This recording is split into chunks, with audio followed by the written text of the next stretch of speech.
So in this video I will cover another topic, which is dimensions of flywheel rims.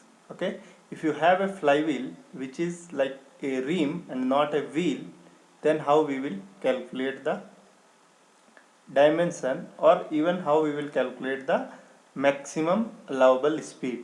Okay, so here you will see we have a rim type flywheel like this. In you might have seen in diesel engines. Okay, so this type of wheels you can find. So it is rim type flywheel. Okay, so the inertia of the flywheel provided by the hub, spokes and the rim. However, as the inertia due to the hub and the spokes is very small, so this portion, spokes or hub, this portion is very small, usually it is ignored. Okay, so in case it is known as, it can be taken into account. So only the rim part we are considering. So consider a rim of the flywheel as shown in figure. So for example, the omega is the angular velocity, r is the mean radius. Okay, so whatever the thickness we have, so he is assuming one radius, mean radius. Okay, t is the thickness of rim and rho is the density of the material of the rim. Okay, so consider an element of the rim. So he is considering a element of the rim, okay, at a theta angle from this x-axis. So for this elemental part, what will be the centrifugal force? Okay, when this wheel will be in the working condition, this portion will feel some centrifugal force.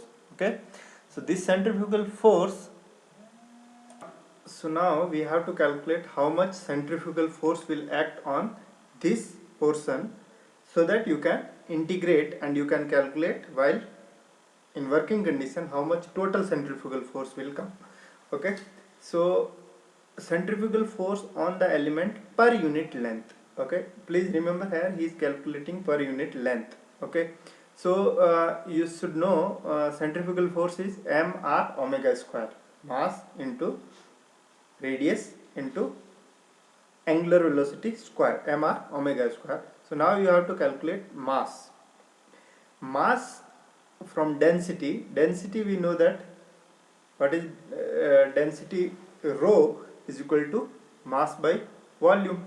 So if you multiply by volume, you will get mass. But the when he is asking per unit length. So in volume, no need to multiply by length. So we are calculating per unit length. So now you have to multiply by cross section, because area into length is the volume. So how much area of this small element? Okay, so area will be area of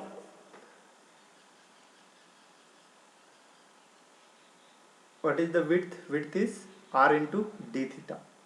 Okay, because this arc will be, if it is a small line, we can assume it is a means if it is a small element, we know that this width will be r into d theta and thickness is t. So the cross section area is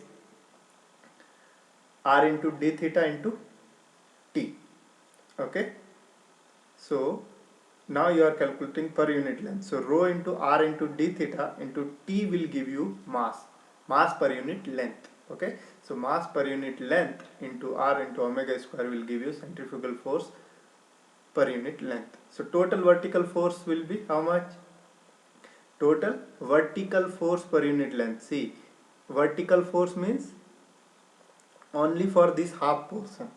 Okay, so we can integrate it from 0 to pi. Okay, so this d theta we will integrate it. So now how much? See here, this is the centrifugal force component, and it is how much? Rho, this one. Okay, mr omega square, but m is rho into r into d theta into t. Okay, we need vertical. Okay, so you will take vertical component of this. This is horizontal, this is vertical component. So vertical component means sine component. Okay, so rho r omega rho r square, this rho r into r square into d theta into t, okay, and into omega square. So this into sine theta will give you vertical component. So total vertical force means how much? 0 to pi we will integrate. Theta will be from 0 to pi. So this will give you rho r omega square into t omega square will come outside, and then sine theta integration. Sine theta integration is minus cos theta 0 to pi. When once you put the value, you are getting this total vertical force per unit length is equal to 2 into rho r square into t into omega square. Okay, so if you know r omega into r is equal to tangential velocity v. Okay, so this ve you can put v square also, but it will come, so I will tell later. So this we are getting 2 into rho into r omega, where rho is density, r is mean radius, and t thickness, and omega mean angular velocity. Okay, so let sigma is the circumferential stress induced in the rim. So circumferential stress, also known as hoop stress, always acts, okay, like you can say circumferentially. Okay, so circumferentially, the how much stress will come? So this stress is, if you want force, so force will be 2t, okay, 2t into L, but L is 1 because we are assuming per unit length. Okay, so per unit length, so if you equate or for equilibrium, so here the force is how much? T into length, but length is, we are assuming per unit length, so T into 1 into sigma, and this also T into 1 into sigma, so 2T into sigma into 1. So this is the force acting downward, and centrifugal force vertically will act upward is this one. So 2 rho r square t into omega square. So this gives you the maximum possible circumferential stress, and this stress value should not be more than the material property, okay, yield strength of the material. Okay, so how much we are getting? So 2, this 2 will get cancel out, t will get cancel out, and finally you are getting rho into r square omega square. Okay, so omega into r is equal to v, which is nothing but tangential velocity. So sigma is equal to rho into v square. So the above relation provides the limiting tangential velocity at the mean radius. Why? Because this sigma cannot be more than yield stress. Okay, if it will be more than yield stress, then it will fail. So this stress is putting limit on how much the maximum tangential velocity will be. So the above relation provides the limiting tangential velocity at the mean radius of the rim of the flywheel. Then the diameter we can calculate from the relation. So once you get this v, we can calculate diameter. V is equal to pi dn by 60 from this formula. Okay, also mass is equal to density into volume. So density into circumference into cross sectional area. Okay, so this we have already done, but in terms of mass, if you have to calculate, so mass will be equal to rho into circumference, which was nothing but length.